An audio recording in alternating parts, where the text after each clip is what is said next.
Jaktim dan Justisi ini adalah program sepanjang tahun. Jadi 2016 selesai dievaluasi. Jadi sebenarnya sudah mulai dari awal tahun anggaran, namun saat ini baru diupacaраkan. Narkoba itu termasuk 7 pelanggaran berat bagi TNI. Jadi TNI ada menentukan 7 pelanggaran, penyalahgunaan senjata api dan lain-lainnya, termasuk diantaranya penyalahgunaan narkoba. Jadi prajurit yang menggunakan narkoba, penyalahgunaan narkoba ini masuk dalam kategori 7 pelanggaran yang berat.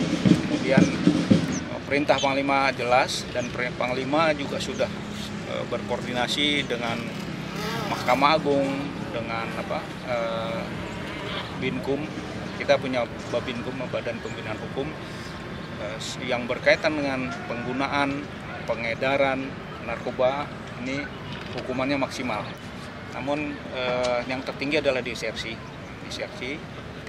THTI itu tidak hadir tanpa izin. Nah, itu yang masih tinggi di prajurit kita. Lalu yang ketiga ini narkoba.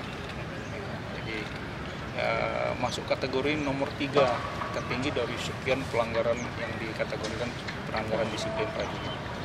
Tingkatkan disiplin, loyalitas, moralitas, dan kepatuhan hukum guna mewujudkan TNI yang kuat, hebat, profesional, dan dicintai rakyat.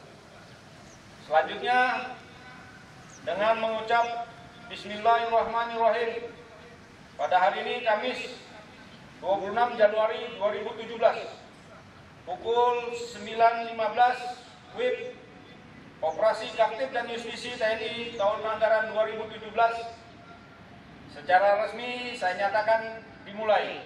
Justisi ini diarahkan kepada prajurit TNI dalam upaya kita menekan angka pelanggaran disiplin yang masih tertinggi.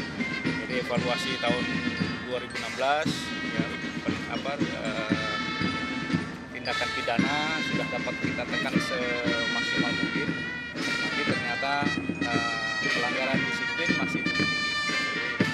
Sekarang diarahkan selain menekan angka pelanggaran pidana tadi, juga difokuskan kepada pelanggaran disiplin prajurit. Nah, ke depan kita harapkan prajurit kita bisa melaksanakan tugasnya dengan baik, mendukung tugas pokok Komando atas dengan tingkat kedisiplinan, aturan-aturan kehidupan keprajuritan yang sesuai dengan aturan yang sudah